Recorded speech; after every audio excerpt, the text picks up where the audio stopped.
Hello and welcome to the Convey Culture Podcast. I am very excited to have Isaiah with me today, and we get to delve into art and experiences living in a kind of bi-coastal environment, the differences in culture, but also what it's like to be someone who's about to be 30 and living here in America and what that experience is like. So we're going to dive into all the things about culture, identity, career, but also because he's my cousin, we get to dive into a little bit about family. So Isaiah, thank you so much for being on the podcast. Thank you for having me, Bianca. Hi, cousin. Hi, cousin. It's good to see you. It's Go ahead. I was say it's funny, like introducing like I'm turning 30. I'm like, oh yeah, I'm turning 30. Like that weird awash. I have a year, like about a year. 'Cause my birthday was like last week, but Happy birthday. Yeah. I am 2 months from turning 40, and I'm trying to say it over and over and over so I get used to it. Because it does feel weird. Like those decades feel different. Yeah. It's like, oh, I just tell people I'm 30. Like when I say things like, yeah, I'm 30. It's fine. Feels right. Like you're into it. 30s are good though. You'll love it. It's best. All right. So how would you introduce yourself to someone who wasn't your cousin and to a stranger? Yeah, that's a good question. I mean, professionally, I would say that like I'm a marketer for a nonprofit and I work in the world of events, especially when it comes to the arts. I myself am an artist. I'm an illustrator, I'm a writer, and then also a musician, kind of a multi-hyphen Renaissance man, I guess I would self-describe myself as. Yeah. And a pretty new New York City transplant from the West Coast. And so I love both. I've lived in the West Coast, not as much in New York. I traveled in New York so much. Mm-hmm. What do you think is the difference? Like, what pulls you to New York versus what do you miss about the West Coast? It's going to sound really cheesy because it's like the first real cool day of the fall today. It's Halloween for those who are watching in the future. And there's something very seasonal. Like, it's just I think the seasonality of the West Coast, especially like, I feel like Oregon and the PNW do have like definitive seasons and weather changes. But if you live in Southern California or in the Bay Area, where I've lived in both, it's just kind of perpetually 80 degrees all of the time. And it just kind of ranges into like maybe the 70s. So I think the seasonality creates a culture. And also the fact that like it's a walkable city. I used to work at a bike equity nonprofit for a bit. And I've always been involved in like public events and public spaces. So I always really appreciate the fact that you can like walk around in a city, and I'm a big, cyclist. So I like bike around everywhere. And so I think the fact that it's walkable and that it's seasonal creates this, this idea of New York being really tough. But I think what it is that New Yorkers are really kind, but they're not nice, which people have heard. And then LA, everyone is really nice, but not really kind. And I think it's the weather. My theory is that New York there's so much like extreme weather conditions, and there's kind of this like, anchovies in a can, we're all in this together. So there's like a bit of solidarity that exists. But if you're like kind of slowing things down, you're just in people's way. I understand as I get older and as I spend more time here. But in California, it's so beautiful and warm that you don't really have to worry about your neighbors if there's because there's no hurricanes, there's no nothing really. So everyone is just like, beautiful and attractive and hot in LA, and just kind of a little shallow. But it's part of the love of it. It's part of the appeal. And New York, there's that too. But I think that it's such a fast-paced environment that like it's really just like what you do and what you're about really does determine the way that you navigate the city.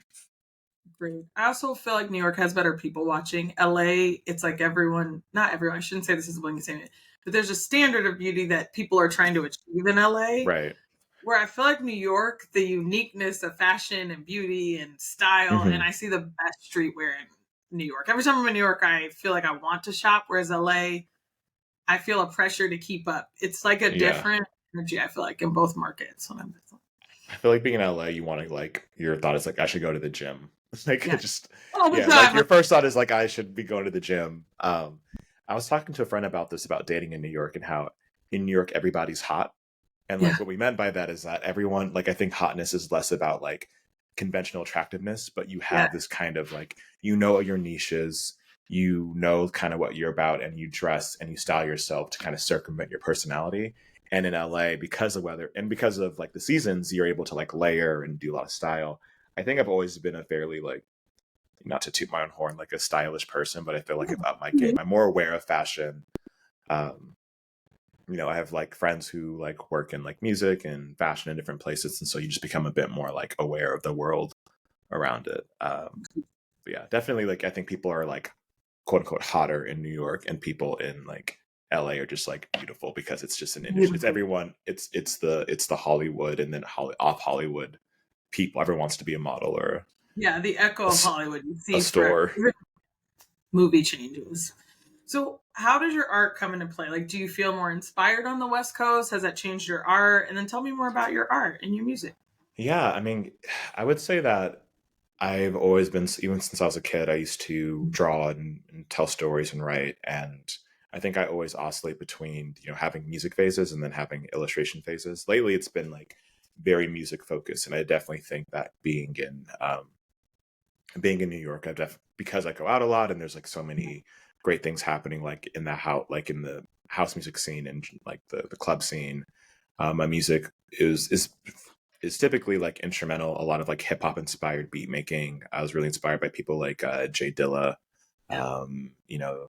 guy by, if I pronounce his name correctly, and then producers like like Pharrell, and then early Kanye and things like that, and just that like 2000s kind of sound. And I got a little more like abstract with my sound, and I think that's part of being in like California is just I lived really like in the high desert in the Inland Empire, which for those who don't know, it's basically the Midwest of LA is the way to Yeah, describe it. There's like, yeah, that's a good I love it, but it's just kind of dry and kind of quiet and not a lot of stimulation. And I think my music really was like, it was chill music, but also had this like, kind of like chaoticness about it, which I think living in Midwestern spaces, there is this quiet, but there's also this weird chaos. Like there's always just something bubbling. Like you're always just near. I feel like you're always near like a meth facility you are. when you're in I the like IE. When you're in the IE, you're never too far from a meth it's lab.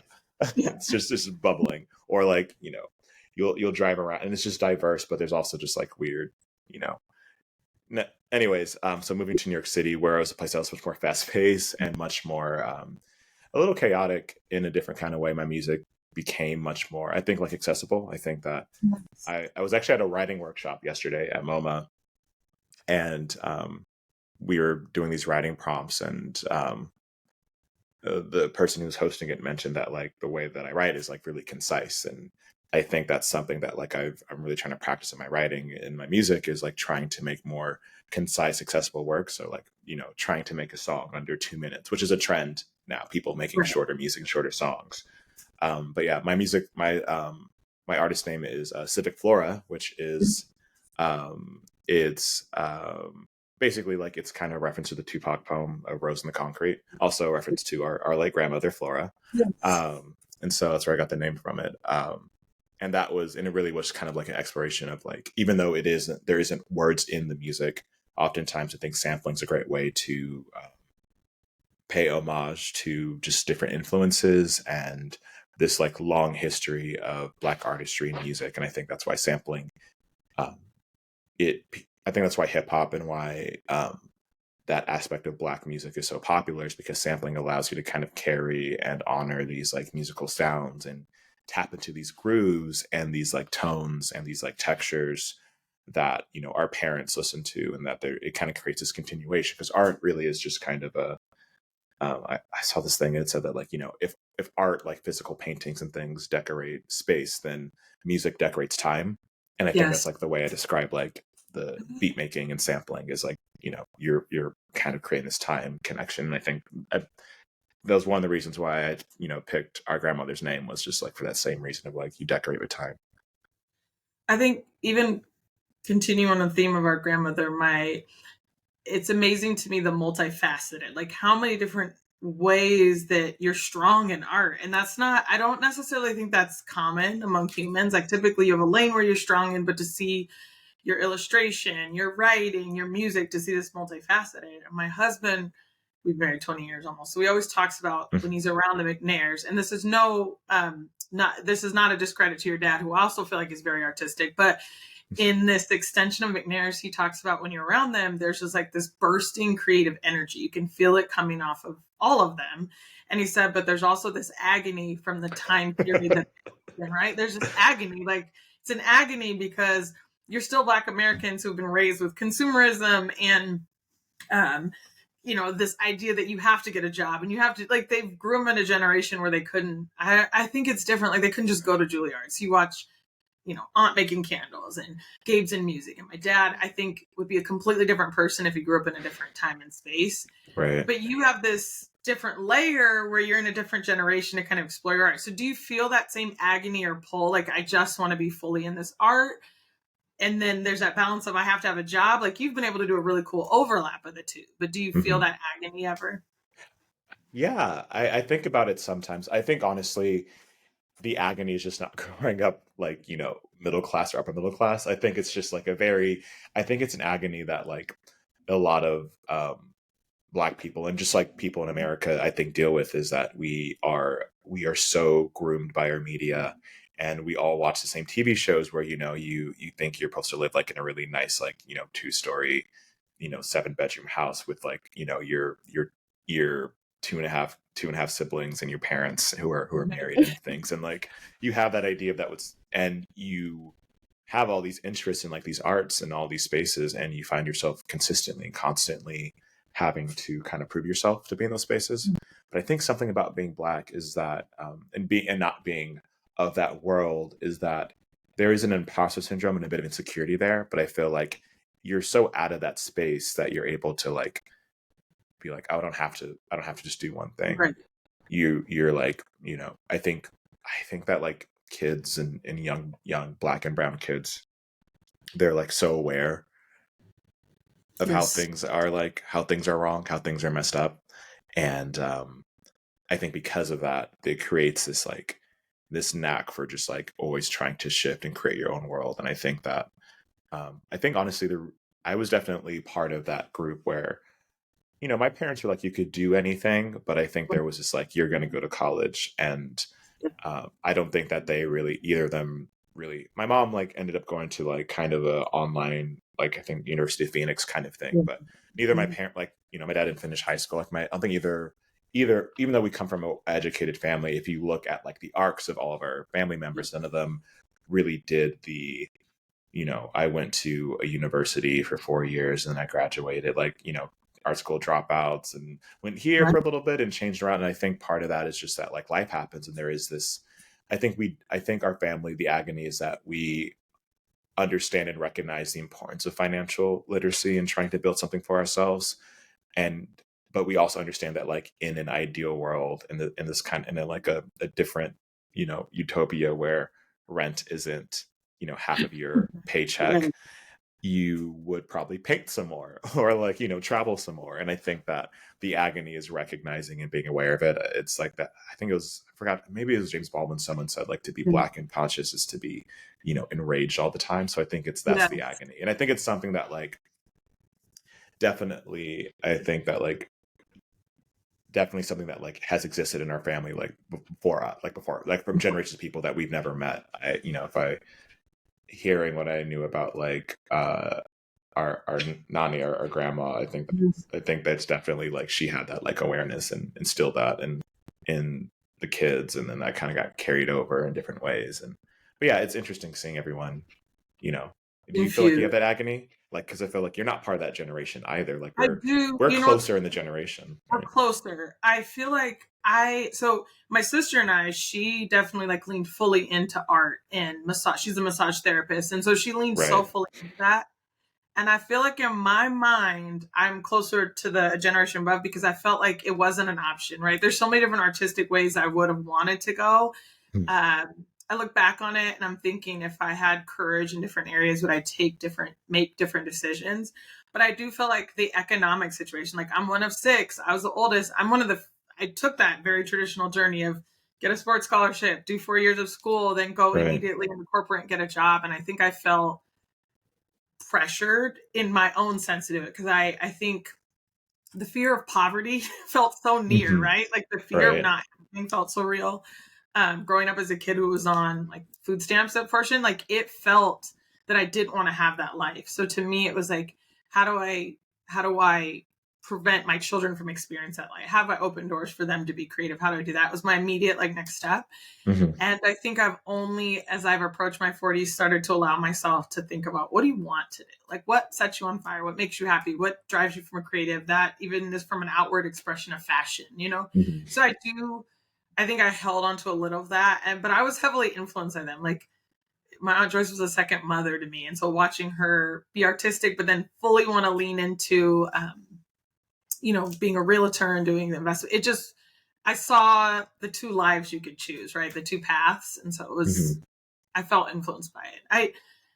But I also, as a parent, am trying to not have that narrative of college as your only option. I'm trying to like build a skill, learn a trade. Like I also want to have the freedom of, I don't want to crush ingenuity with fitting into a standard, right? Like I want inventions and innovation and creativity are hand in hand. So I don't want to crush that with the fear of economic stability, if that makes sense. But because it's not even a guarantee like it was before. Like, I think because there's a 10-year gap between us. And so, I went to college, I graduated, got a business degree, and I work a good job at this storytelling nonprofit called The Moth. And real fun. You say it lightly, but The Moth is I feel like a cultural beacon in its own way too. It is. It definitely is. It's been around for 26 years and has facilitated and focused on storytelling. Its reach, get like 100 million downloads a year. It is one of those things where it's facilitating and trying to spread empathy through storytelling. And my whole career, like, I just give you an idea. Like, I think I knew, like, when I was 17, I was like, oh, I'm going to go to film school. Like, I'm going to go to USC film school. And then I saw how much it was going to cost. And I couldn't conceptualize the kind of debt that'll go into with that. And, I work I work for an arts organization. I've always have. So I've met a lot of people who are in similar boats as me as they took that risk and they got into that debt. And it is, I think I was able to like catch on pretty early and luckily enough to meet a lot of people who work in this creative artistic fields to realize that, I don't really have to like, I'm blessed. I don't have to monetize my art. I think that's something that like, I'm glad that I can just like make music and not worry about like touring and not that those enough. Of course, I think part of it is that like my passion is just creating and just like platforming stuff. And when I was in college after I graduated, I was in a similar boat where I was out of school and I was like, I don't know what I want to do. So I just decided to like start throwing shows and putting on these music shows with a couple of friends, and that grew really big. We like put on like 70 plus shows in 2 years. And like created like a reputation for ourselves. And that made me realize that like you can always do things DIY, like the institutions that of college and things like that. They're just becoming less and less relevant because people are realizing the debt you get climbed into, and that, there are people who make $75,000 in a lot of major cities and can't afford like a place of their own. And I think like that we're 100,000 is considered minimum, like a low income family. Yeah. I think 100K is like in New York, that's like what you need to like live very comfortably. Like if you're trying to like, if you can live fine on like that 75, 80K, but if you want to like live the kind of like main character life that people come to live in New York City, it's going to cost you a lot. And yeah, I think that we're in the middle of a paradigm shift. I think that there's things happening, obviously like around the world and in the country, all the strikes, all the protests, these shifts in like people power. And I think that we're trying to be this generation coming up is like trying to figure out like where do they fit? Where do you fit if you're not going to be a college kid? They watch their older siblings and their parents get hurdled with like thousands of dollars of debt, and they're like, okay, what's the in between? And I think that's what I was trying to do, is figure out that in between. And there should be. I mean, they were saying the average student loan is getting to, I think it was like 150,000. Some people are holding on to student loan debt, almost 200,000. The school prices, the average college is up at like 35,000 a year. And I just, that is a lot to ask an 18-year-old to make a massive decision on what they want to be when they grow up. And first of all, a 4-year degree won't guarantee that. So you make this massive decision at 18, you sign on to this debt, or your parents put their retirement in debt. I hear a lot of friends whose parents extended their retirement. Second mortgages and things like that. Yeah, and now they're in a tough financial situation, and they have a kid, I should say a 20-something living back in their home because they can't afford life. And so that can't be right. And there's so many fields that need diverse perspectives and different backgrounds, and you can't find a plumber anywhere. So at some point we have to have a pivot. We have to have a shift. And this isn't sustainable, right? To have this kind of burden on someone at 20 years old, financial burden. No, it's not. And It's it's, terrible. and yeah, I want to ask you a question. Yeah. It's funny because like I think I always thought of you as like the Black excellence cousin. Is the best way to Maybe. describe it. No. You're the one, and I'm sure that we all like. And do you feel like beyond just like the parental pressure, do you feel like there was like a peer to peer pressure that you had, like a cultural pressure of being like a Black woman? And I don't know, I feel like I have a bit of that, but I also recognize that like for Black women, there's like this different I prestige to it. think So I felt dual pressure. So my mom's hmm family is Costa Rican, and so very much it felt like I was raised in part by an immigrant, right? Like someone who came right, to this country and was like, "There's so much for this country to offer. Like, why would you not take advantage of it?" hmm Um, I think so. I felt that pressure. I felt the pressure of being the first David and I are the first grandchildren, so there was also right, this expectation that you would be successful and that there's a life out there that you can make a life better. Like there's so many opportunities. But I also still, in certain ways, felt like I wasn't achieving enough. I mean, hmm academically, I did okay because I was homeschooled till eighth grade, and that was a really hard transition for me to go into public education. Like the system of being homeschooled feels a lot more like now how you can go on Coursera and learn things, and it's a way of hmm learning that I'm very familiar with. I struggled a little bit with like formal education and this process, and they don't tell you this, but our school systems are set up with formulas. So if you aren't established in that formula, there's a special right, formula for math, there's a special formula. So if you don't know it, like you spend a lot of time trying to figure out the formula. And it probably took me through halfway through college to figure out like, okay, this is the formula and here's how you're successful in school. hmm So that gave me maybe an insecurity where I felt like my husband makes that joke about collecting all the Thanos collecting all the oh, the rings Infinity Stones, yeah, in the education or like stones. collecting all the wings. And I feel like I have to prove something. hmm Um and also I felt so yes, I think I felt an unnecessary pressure about it. Uh, I think being the oldest, I also felt like no one was coming to save me. Like neither my parents were financially coming to save me. No one was. They basically at a very young age, I realized like if I don't figure it out, I just won't have it. And so I think that was my drive. And hmm then when I got to college, I started studying Africana studies, and it really grounded me in this idea of Black excellent, Black possibility. But I am right, someone who very believes in like reach back as you rise. Like this can't just be me. I shouldn't be here by myself. yeah, But I immensely hard on myself, I think, about the whole process. Like, I don't think I've even stopped back to even enjoy some of the things because it's this fear of if I stop running, like, will hmm I stop being successful? It's an interesting battle. And I very much do not, as a parent, the older my kids get, I try not to reflect that back at them. right. But your mom and I've had this conversation, but what is the debate there? Like, does that develop grit that makes you successful? Like that tension or that pressure, does that develop grit to make you successful? Or if you give your kids this cushy life, does that take something away from them that would have made it? So it's like a balance, I think, as a Right. parent too. And It is. And everyone's different. I think yeah, that I personally like I'm pro Black mediocrity.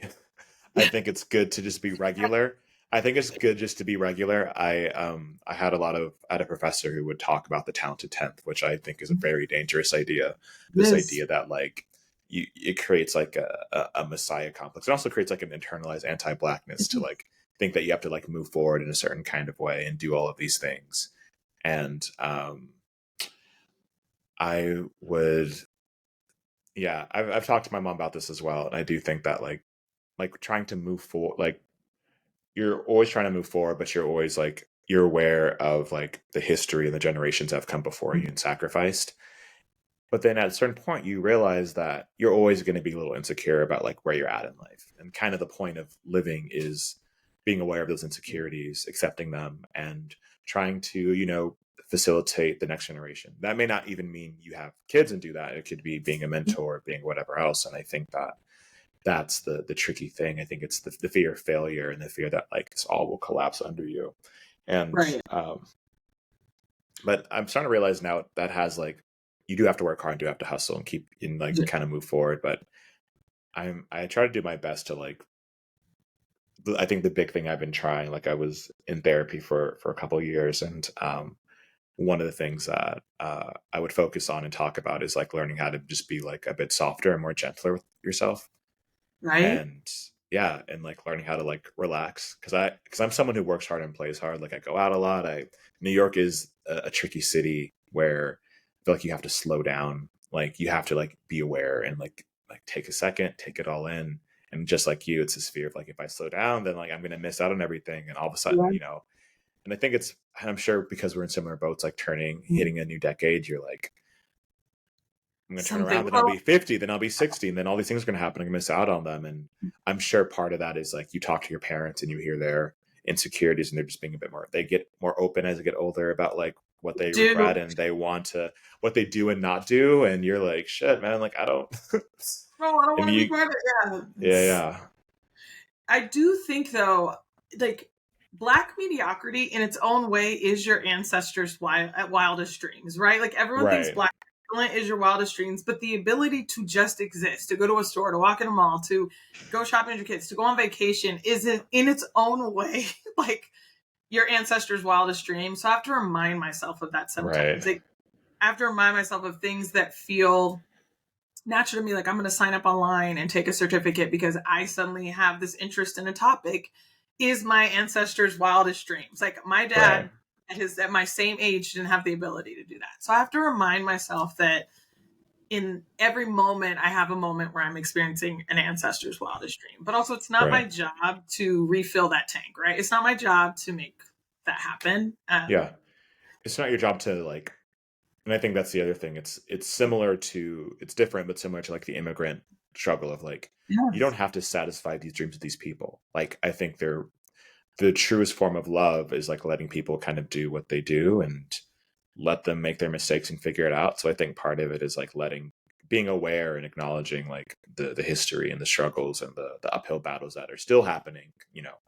I personally think that like the civil rights movement never really ended, so we're still in Yeah. the middle of all of that, and we're definitely in the middle of it now, given what's happening in the country and internationally. So I think that the first step in trying to like find balance and between career and work and like what you want to do and who you want to be is just like letting go of like trying to meet these standards of people who won't live long enough to see your parents or whoever your parents or your other family members think they won't be there. They may not be here the next 20, 30, 40 years of your life. You never know. So it's like you have to like create a life that like you're happy with, Yeah.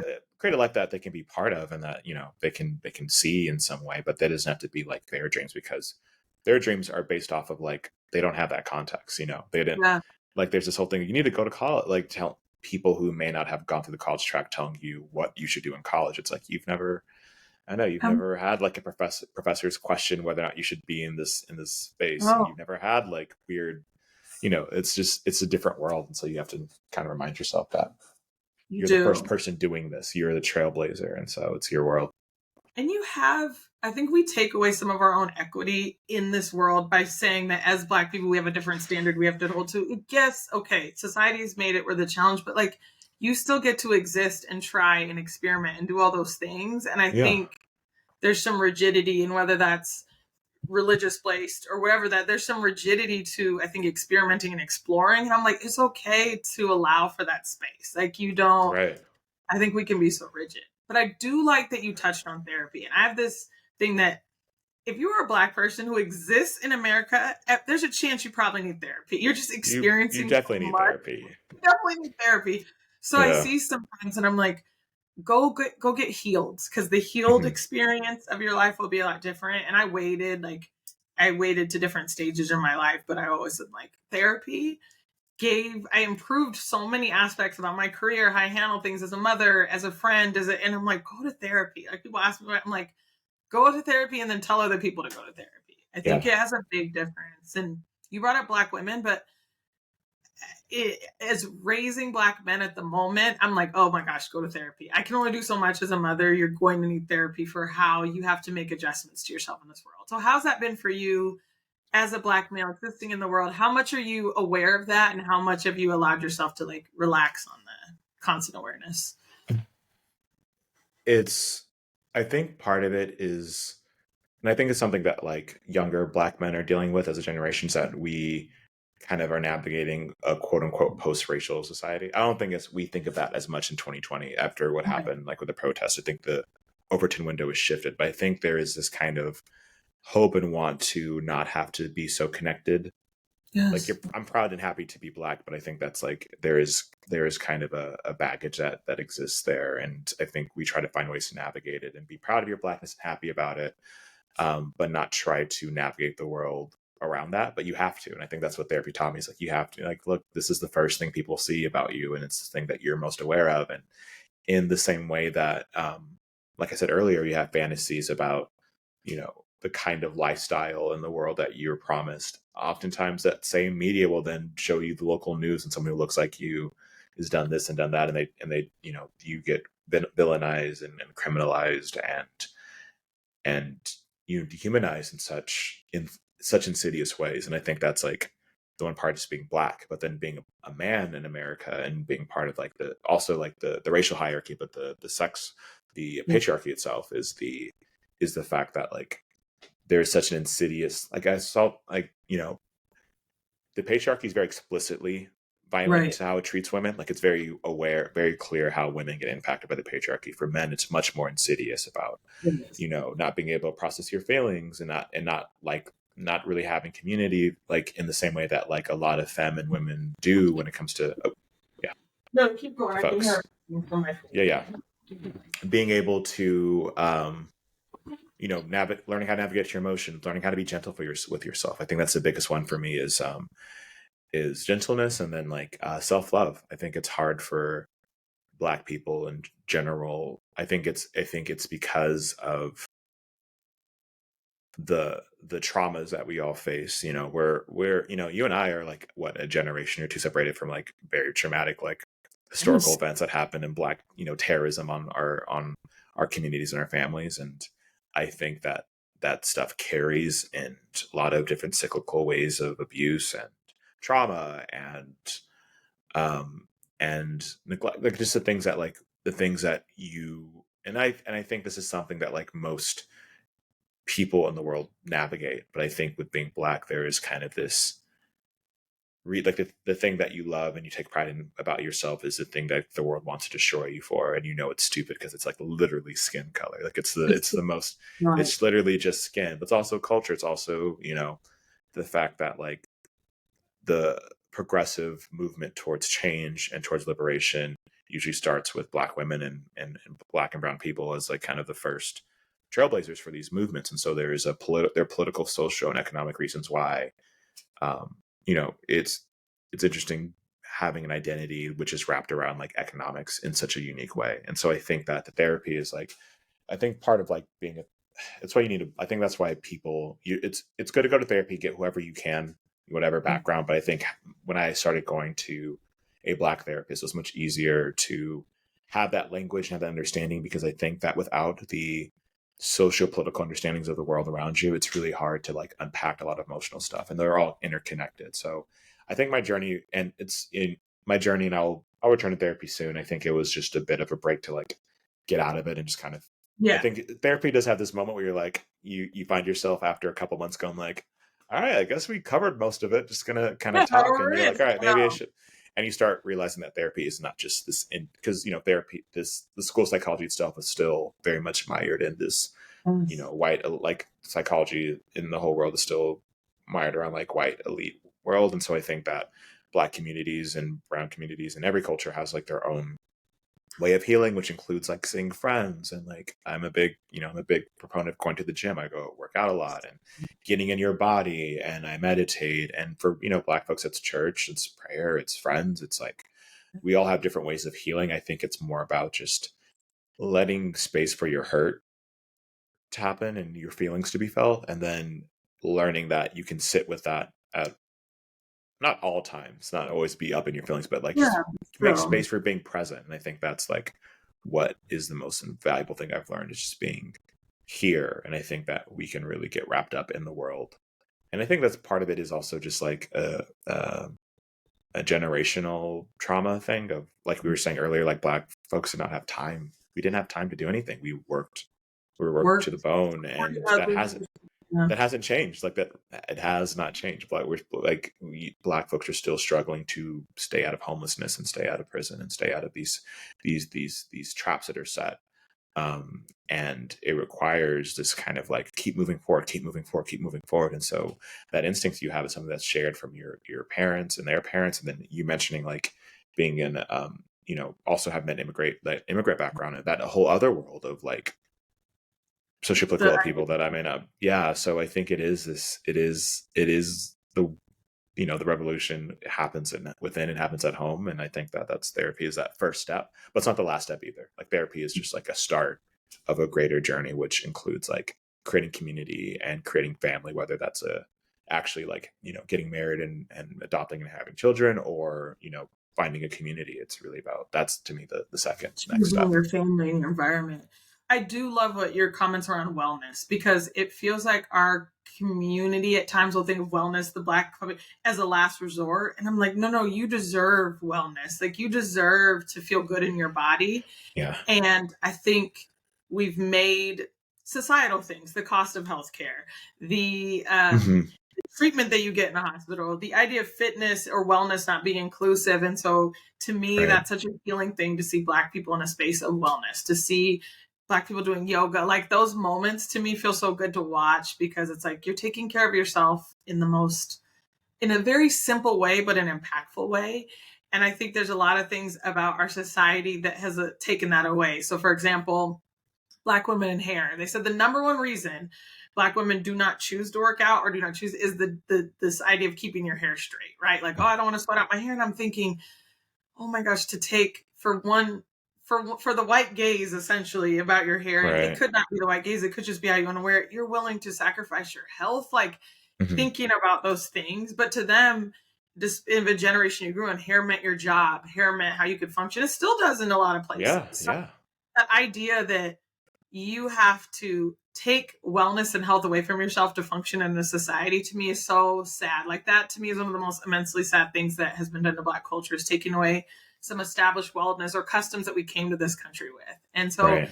whenever I see that space, I'm like, create more wellness for Black people, create more space for Black and brown people to exist Yeah. and feel safe in. And make it not, like you said, a last resort. Like a lot of the Black people I've known, and I dated someone. She was she like worked in yoga and like studied psychology, and hearing her journey as like a Black woman and like navigating a lot of that. A lot of the folks who I know who are Black in these spaces, oftentimes it's like a result of a lot of trauma that led to yoga, which is great. But I also feel like I think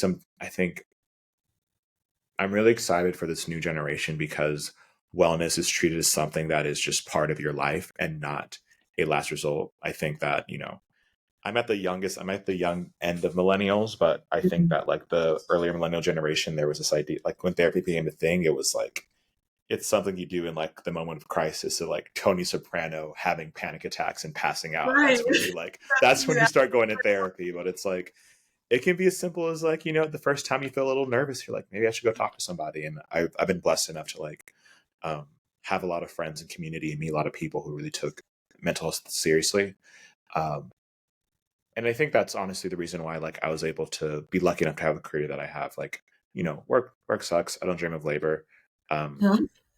But I work for arts organization, and I have been blessed enough to like work in organizations and companies that really are, for more or less, trying to like make the world a better place and trying to facilitate empathy and create community. And I'm not, it's funny because I'm not entirely sure if what I'll be doing in the next couple of years, if I want to pivot into something that's like more actively around creating events, if I want to, potentially look at starting my own firm. Like, it's a thing that our Right. generation talks about a lot, is like, think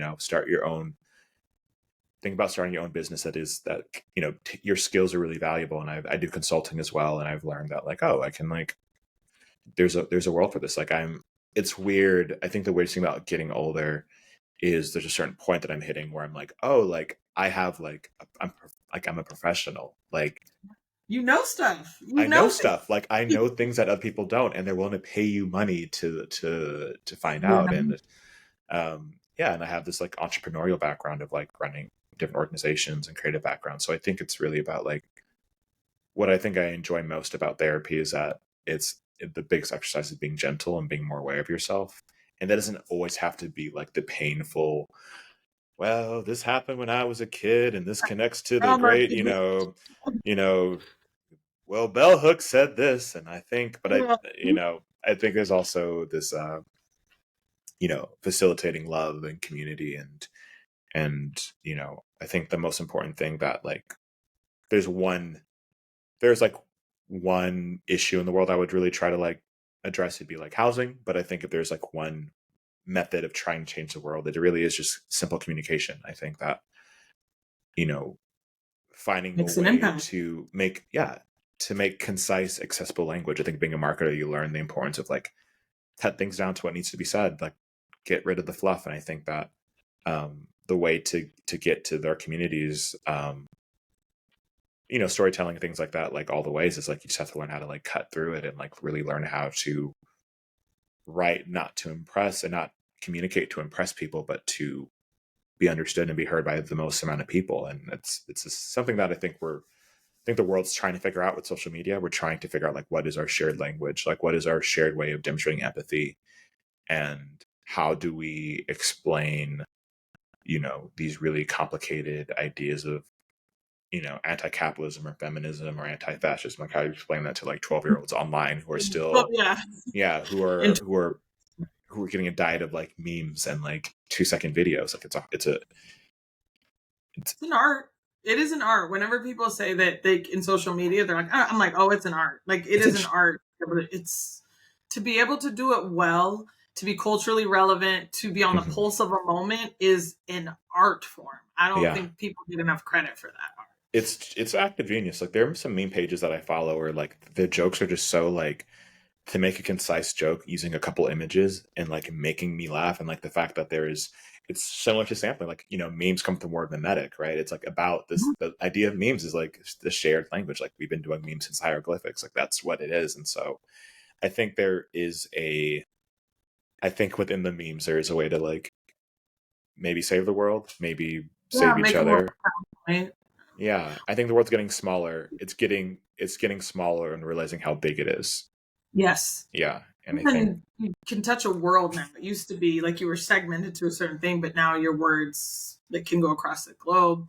What influenced you in marketing? We talk about that representation, and there's mirrors that you can see yourself in, and then there's people where windows were like, oh, I see a path to this. Like, mhm. who was there a moment where you're like, I want to be in marketing, or was there some representation or influence that got you into it? No. Yeah.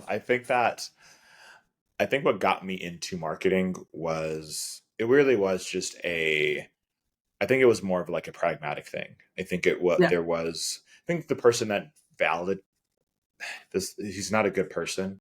Okay. Edward Bernays, he wrote this book called Propaganda.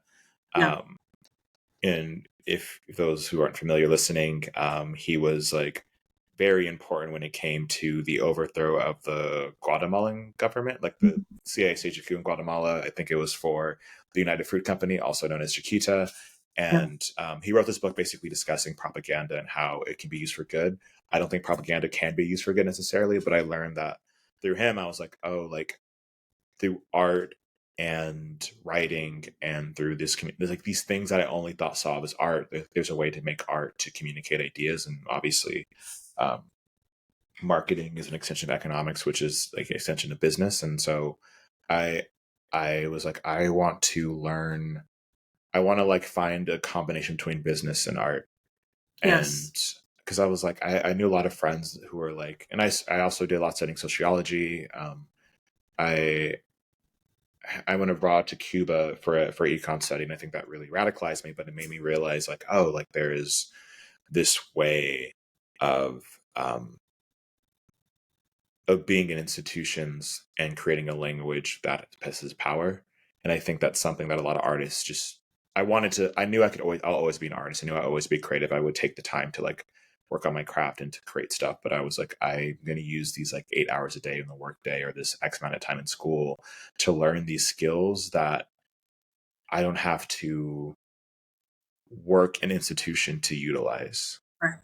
And I think Makes that sense. marketing just made sense. It's a cross between, art, psychology a little bit as far as psychographics and sociology. I always tell people that like I use sociology for evil. Like Yes. that's what marketing is, What and to a certain marketing is. extent. It's Yeah, psychology for evil. But I think there is, in Bernays' book, despite him not being a great person, I think that there was this like case he was creating of no, like, you know, this use of images and small components can change the completely. world. Like it can change governments. It can overthrow. It can change and shift things. And We're seeing that at this moment we on, we are seeing at this moment. Like TikTok. I We're don't. seeing it at this moment. Yeah. Yeah, I don't know if we can. How much you want to talk about current global crisis, if that's the thing you want to talk about on your No. podcast, but without saying, without Yeah. saying too much, I think that there is a way of. I think the rise of memes have shifted American politics, which has had global repercussions, and it's and the fact that like it's back to the CIA, they literally, you know, there is for sure folks working on memes and ways of trying to do the work that they've been Oh, yeah. doing for a long time, and so I feel like there's got to be other people in that space using that same art, and also the fact that memes are communal. It requires a shared communication and a shared niche and a shared interest. And so I think that there is something like special and unique there. And I'm not saying that like I I got into marketing to like change world revolution, but I think I was fascinated by that world, and learning those Yeah. skills have been really integral for me in understanding my own art and realizing that like artists are always like, I'm so outside capitalism, the system. It's like, no, we're all conditioned and Oh, groomed. We're there's all no groomed into, one- yeah. How Frank did Ocean's a you capitalist. Yeah. and how did you find blackness in another country? I am so fascinated every time I go to another country. The lens of blackness that they have, which comes a lot of times from marketing or media or something like that. It's Mhm. fascinating to see their thoughts on blackness when you travel to another country, or how I feel Mhm. as a black person in another country. It and so much of it to me is marketers have influenced that. Media has influenced a lot of what they're hearing. Some of the news, but they're not getting as much of the news. I think it's a lot of music and art and marketing that they're experiencing.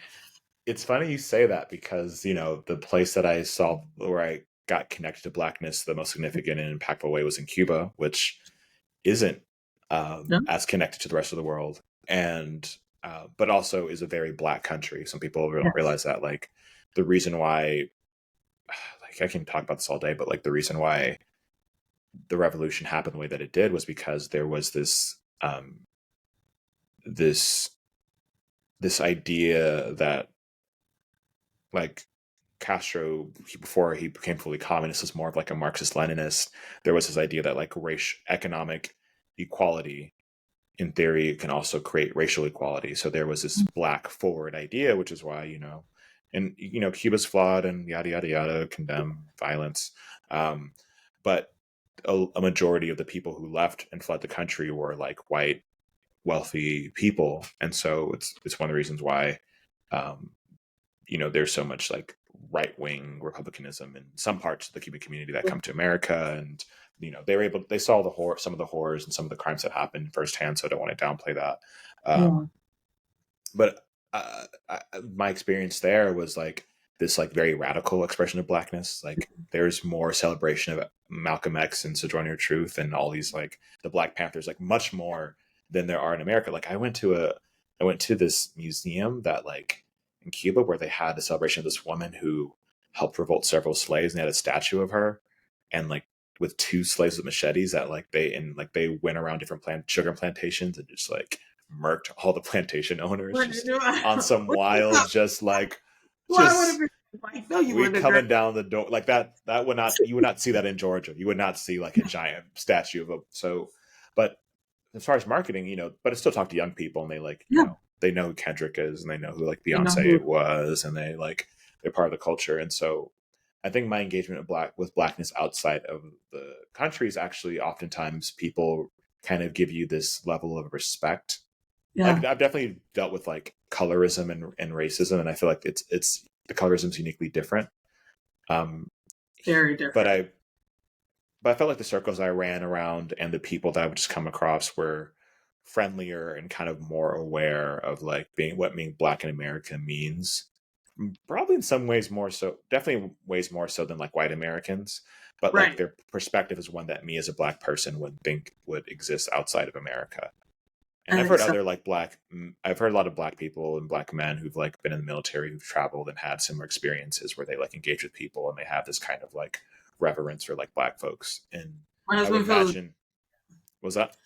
my husband feels the same way when he travels. He's been far more places than I have, and just from the Mhm. nature of being in the military. But it's like to, and maybe this is the wrong way to say it, to be Black in America in certain ways is a threat to whiteness, right? And what they've established. But when you Right. travel to other countries, you don't exist as that same threat. So there's a different curiosity, there's a different reverence and engagement that I get. Now, this isn't a blanket statement. I realize there's Sure. countries where I'm like, no, thank you.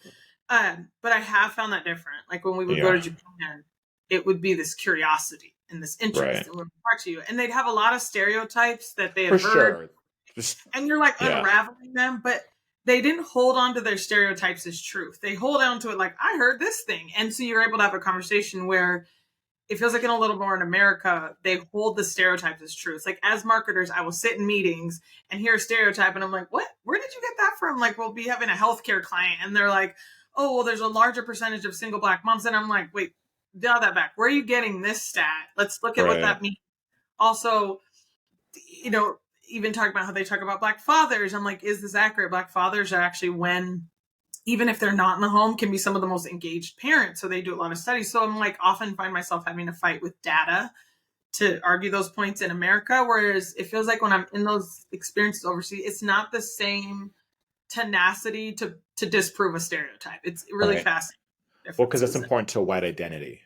Right. Like white identity requires this kind of, whether they realize it or not, this inferiority around Black people, Right. especially in spaces like I'm in good trouble, especially like in nonprofit spaces, in these like social justice spaces where there's this like well-meaning white liberalism, which oftentimes requires this kind of white saviordom, and that requires incompetent black and brown people to like Right. navigate those worlds. And Oregon is, to me, that's Oregon's a big part of Oregon's culture, is that mentality that we are white liberals and we're so generous and we're helping in it. I love Yeah. Oregon, will always be a part of my heart, but you feel that environment there very Right. much. And it was built as a white ethno state. Like the PNW was like created to create that. And so It's like, it's like, you sure about that?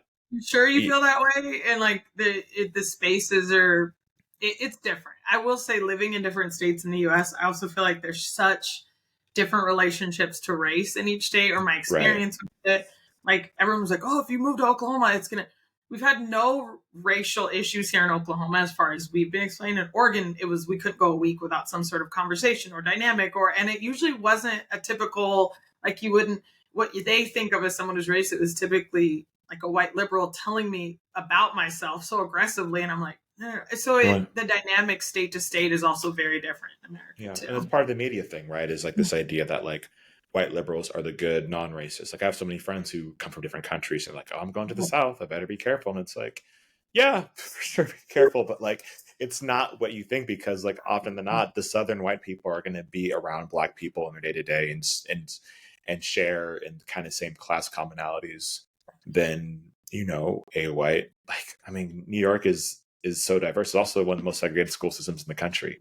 Like the class, like that's the one thing I'll say about New York, which is really like everyone is together in community, especially younger generations, but also not really. Like there's also this kind of, you'll go to certain pockets in certain neighborhoods, in certain places, and the absence of certain cultures, and also not, and sometimes there are conclaves which are really cool. Like you go to Chinatown, you go to these areas which like function and navigate in their own way that's different.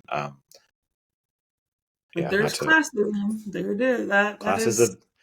Class and race are hand in hand. They never, you cannot, no racial equality can't happen under capitalism. It can't happen under hierarchies. Like hierarchies just don't. And same thing for like gender equity. Like these things don't happen because all those hierarchies are interconnected and they need one another to exist. And so one might be weaker and some might improve, quote unquote, but like, what is something about your art that you feel like people should know? I always feel like artists, it's up to interpretation, but is there anything about your art, your music, that you're like, I'm really trying to convey this element of what I do? I feel like, I definitely, I'm happy that I'm at this point that I don't have like a response to that. Like if I feel like I have to explain how my art's feeling, that I'm doing something wrong. Right. However, I will say that, the focus is on feeling. I think that even the the music, it's really focused on trying to like tap into. It's about I'm trying to like tap into my own kind of emotions, share them with the world, and I think that's like the tricky thing is like how do you create emotion without words, and like how do you communicate? How do you like restrict a part of communication? And they're and people have been doing it for years, and for all of the folks who use sign language and their different ways of communicating outside of words, and it's like trying to how do I tap into that in a creative space. As far as my illustrations, mainly like what's available online are my comics. I think I'm really trying to tap into, and for those, I have this series called Feltland, which basically is these like vignettes and stories that are hand drawn and written by me, and they're a series of just like kind of commentary on race and being in your 20s and gender and sex and all the things, but the art stylized as Muppets. I think that kind of came from this idea of like I've been drawing these kind of characters for like probably 6-7 years of just like these Muppet characters, but the idea was like what would like a modern Sesame Street be? Like what would Sesame Street be for people in their 20s, and like, and obviously there's like you could do like C is for condoms, but it's like no, but like how would you try to communicate? What would be the discussion? What would be the conversation? And like it became this very silly thing that I take fairly seriously. I've been taking a break on posting some of the pages in these chapters because of what's been going on in the world. Just want to put more attention onto that. But you can find all those at Civic Floor on Instagram. That's where I have all my music. All of it in there so everyone can see. Yeah, the doobly doos. Yeah, all the good stuff.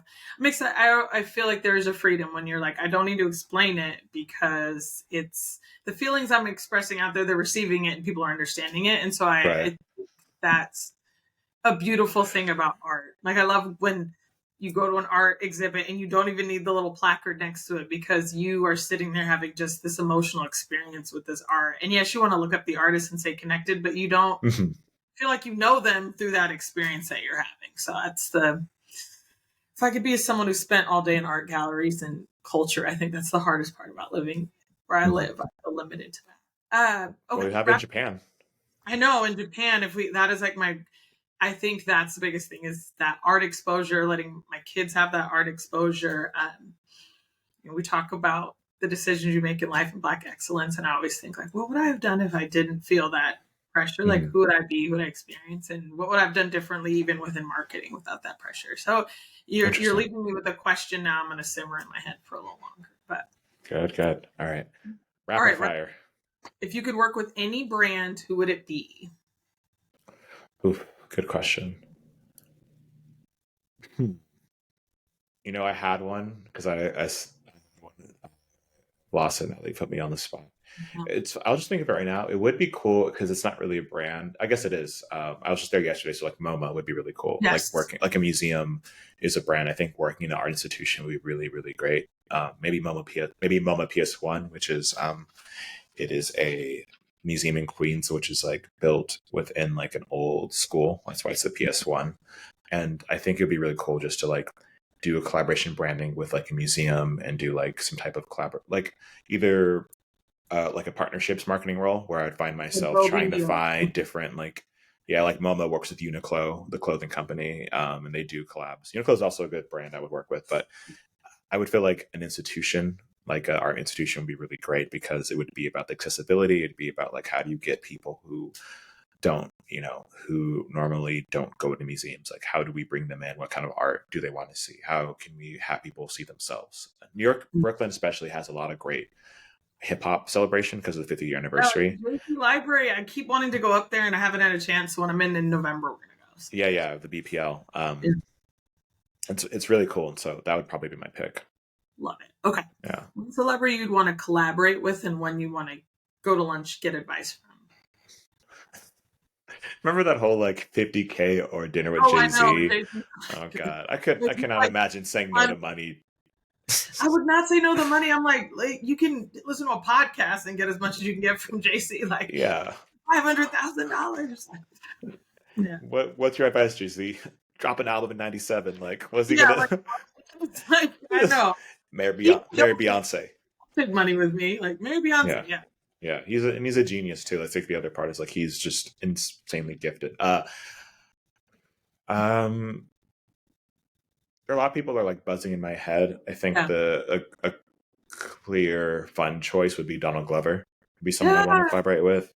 That. Yeah. You Yeah. know, I've seen. I think part of it's because I've seen follow his career since he was like doing YouTube videos, and to see from that to like the superstardom, I'm really just fascinated by, because he's probably that category of people we were talking about of that Yes. Black excellence, where like he just went to like NYU art school and like got discovered by like Tina Fey, Amy Poehler, whoever, and then went from there. Like I think, but it would be interesting to hear his take on that. Also, Brittany Howard. Those are probably the two I would pick. Yeah.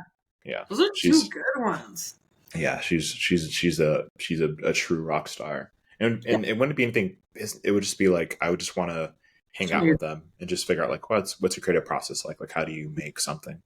Same. One of the I feel about Issa Rae. Like I don't want to like fangirl on it, Issa's a good one. but I just want to like spend time with Issa and hear her brain, and like I would be crazy. Yeah, her, Quinta Bronson, like all of them. All of them. Quinta too is you watch that show, and I'm like, the strength of the comedy in there, the like light culture. I mean, I just think there's so many layers. Like that should be someone's thesis about that show and the education. Oh, yeah. I mean, there's a great video that I watched that talks about like that's actually Quinta. Why am I breaking on the name right now? Abbott Elementary. It's a great example of what I'm talking about earlier of marketing and writing and how it takes a familiar communication format, which is the mockumentary TV, The Office and Modern Family. Like it's kind of now a tried and true, and she kind of brought back that like style of sitcom, but to make a show that is a sitcom that's accessible. Studies show that like shows like Will and Grace and Modern Family really helped push forward like, like making people more open to queer and gay communities because just being on TV. And I think that she does something similar with with like the education system in a way that like is not, it's clearly political and progressive, but it isn't intimidating or scary in a way. And it communicates Blackness, but also it's so brilliant. Actually, I changed my mind. Maybe Quinta, maybe be her. Yeah, okay. Okay. It's just the talent there. Sorry, Britt. Sorry, Don. But they're still be there. What are the least likely 3 words someone would use to describe you? Quiet. There's no one in our family who fits in that. Like the word count in our family is insanity. But yes, it is. Yeah, I've heard from friends and partners of people in our family of how hard it is to get a word in edgewise with that, especially because there's like even in my nuclear family where there's like five kids and then like 2 parents and everyone's a talker and just how we bounce off each other. I don't know. I really don't. Living in the studio by myself in New York, I love it. It's so great.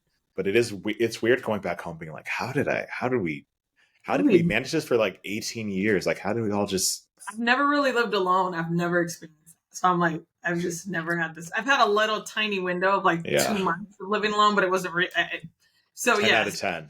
10 out of 10. 10 out of 10. Like you ever get a chance. Yeah. You may. I hope you don't. Because I don't. But there may be a time when my husband goes on a military thing and the kids are all in college and I have this. But it is being alone is not something I experience a lot. So that is fascinating to me. Especially, you're right, being an house. Yeah. I would agree. You owe me one more word, but do you have one? Quiet. You said 3. Quiet. 3. I hope arrogant. It's the thing that we all think about is like I do talk about myself a lot, but I always feel like it's not rooted in that I'm better. It's just that like I'm stuck in my own head. Yeah. Something that's a little more deprecating. Subtle. I wear everything on my sleeve. I feel like I have too many I have just so much skin on my face. That's how I can describe it. Like I'm just so expressive, and like even if I don't realize I'm feeling an emotion, a friend will be like, "Hey, you okay?" Or like, "What are you laughing about?" And just can't. It's too much going on. It's the billboard of beauty effect, where you're just like have a message and you can't help it. That's what they call it. A billboard of beauty. Billboard of beauty effect. Billboard of beauty going. I'm like, so what? I wasn't like. It's an interesting. You can't help it. I try to tuck it in. I didn't just do that.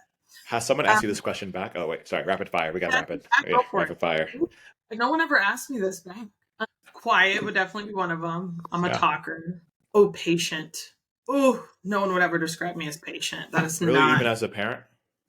Um, they may be the only area where I have patience, but oddly enough, they don't feel. I don't when we describe what I do with them patience. It's just a respect. I would say it's less that I have patience about everything. I Mm-hmm. just have an immense amount of respect for them, so I treat them in a way. I treat them with respect, if that makes any sense. They're But I'm not still. problems to you. Like some parents treat their kids like, and they're like, no, like No, these are my yeah, these are my passion projects that are these are my living. past They're projects. Yeah. sentient passion projects. I can't be mad at them. Yeah, that's like you Yeah. asking to be patient with your art. Like to me, they're an art form that they're just Uh, I don't know. So it's an interesting thing, the relationship of being their mom. that's so And beautiful. I love that. yeah, they're Your passion they're project, yeah. like your art. Last one, short. I don't know. No one's ever called me short in my life. Giant woman. I'm trying to think of a personality thing. Um, boring maybe. I I was don't. gonna, I'll yeah, think I'll of say boring or lazy. I don't see yeah. Boring or you're a lazy is. go getter. You make me I'm a tired just watching your Everyone stories at says that. That's IG. probably the most common thing. Everyone's like, "You're exhausting." And I'm like, I have no desire to make other people do this thing, and I fully Mhm. realize I'm exhausting human. Like so often, my husband like, "This is why people like you need things that calm them down. Like, just take it down a notch." And Not it's you the hanging out with you. I mean, you stimulate me when I talk to you. I love our talks and our watching. hangouts. Just watching like you on IG, like all the things that you're up to. I'm just like, how are you How are doing all you? this? And I feel like I'm that family member too. Like I feel like I'm that person who's like always out and about. But yeah, game recognized game. Okay. I am an exhausting human. I will say that you could. There's a time when people are like, I have to have friends that keep this pace. So my Hmm. bestie in Brooklyn, she'll tell you she keeps this pace. If you devoted we talked about this, but if you devoted your life to a social cause or an impact, what would it be for? What would you do? Yeah, housing I think is the one. Something about living in New York. I don't know what about it, but makes me think about housing a Something lot. about it feels like I think California is the same way. My gosh, Yeah, I think it's insane. houselessness in California is such a violent thing. Like it's different there. Not to get too dark, but yeah, Yeah, I've seen just like I've like me and other friends have like seen people like that, like just really yeah. visceral, violent things in California in a way that's it doesn't in New York City. But it feels like I wrote a piece in like I did like this like magazine piece about Yes. like the salvation of humanity, like our salvation as communities is like the end house, like our like if there is a such thing as kind of like some kind of like cosmic judgment at the end of all of this, like as a species, I think it really is like the end house, like the Is it? basic Maslow hierarchy of needs, like how do we get people into something that exists, like empty buildings and Airbnbs, and there are people outside Isn't the that crazy? streets. It's just it's wild. It's wild that we've like I God, imagine it's probably one of the hardest things to like explain to a child, and not just like emotionally, but just like logistically, like oh, why are people not housed? Logistics, like statistics, greed. Like I know yeah, that greed. there's a horrible homeless population situation, and it is because there's homes, there's housing, there's things, but like the easier thing is to say we have a homelessness issue, not saying we've created homes, right? Like the balance, Yeah, the we've conversation. created homelessness. Yeah, We've created homelessness rather than saying we've created homes is what we do in a lot of yeah. cases. Oh, I love this one. You have $500. You have to buy something selfish. This is not philanthropic. This is just you buying something you really want. What are you buying? Oh, I don't know. This probably isn't even $500, but I'm getting myself a Tom Brown like gray suit. I've been I read like the recent New Yorker piece on Tom Brown, and I was just like, man, those suits are so clean. Like I was like, man, that gray, especially this time of year, just that's a What look. would I think they're like $2,000 though, maybe They more than are. I'm probably can afford like a hanky or like you're a sure. belt, a belt, a belt. I'm because they're the ones with maybe like even the Tom Brown skirt probably might be 500. Like they have Yeah. like kind of the Maybe male get like it like a little the more. unisex. Yeah, that's probably what I'm trying to rock. It's fashion to me is something it's art, so I love it so much, but I've been trying to do more and more with vintage and thrift because I'm like, Hmm. I can't there's no way to keep up with the pace of this investment. So if I can find and everything comes cyclical, so I'm always like trying to thrift. But New York to me is a hard place to thrift because it's Oh yeah, aggressive. Yeah, everyone's doing it, so it's so everyone's aggressive. doing it. on I'm out. Yeah. I'm competing with 21-year-olds in Bushwick who like have Oh, more time. I mean, this sweater I got was like $1, like, and I got it like on the like at like a 99-cent shop. Like they just yeah. had like a rack of clothes. Probably someone dropped it off, and so everything I probably like 80% of my clothes are thrifted. And I actually work for this. I volunteer and helped like worked with this group called the Bed-Stuy Clothes Swap. So like they have clothes swapping events, so I'll go to those and volunteer and then change up my wardrobe. So yeah, Home. be involved, everyone. That's an innovation I need someone to come up of the D2C way of thrifting, somewhere that we have some environment of thrifting that allows you to get more access to it. I feel like if you don't know a little spot, you can't find it. So it's like, how do we make thrifting accessible? I'm sure someone's come up with it, but there must be a way to kind of like share and donate. And Oh, clothes also, swap. Host a clothes close, swap. That's yeah, especially where you're at. Like every time, like man, I should just like take a trip somewhere like a go little bit farther and just thrift and just get like because thrift. everything here the markup is like and not flip it, not Depop because Depop is the gentrification of thrifting, but yeah, you probably there are probably some gems and some cloth Some like there are good ones probably here. so many dead grandparents who just have just Oh, insane drip rich waiting in a old white storage space. women, no disrespect, rich old white women have the same fashion as young black people, I find. So there's like a Oh good yeah, left. for sure. You That go in there. Golden Girls drip.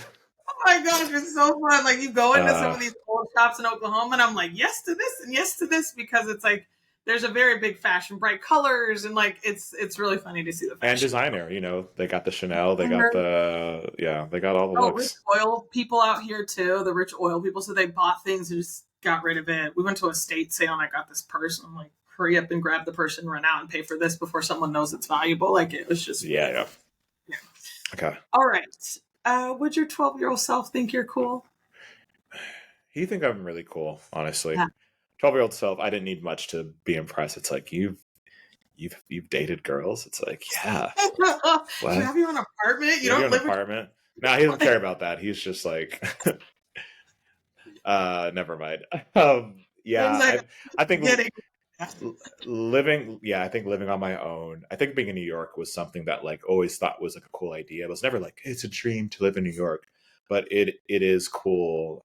It is something to like my young self be like, oh, you have like a cool lifestyle. Like I would be my own cool older brother.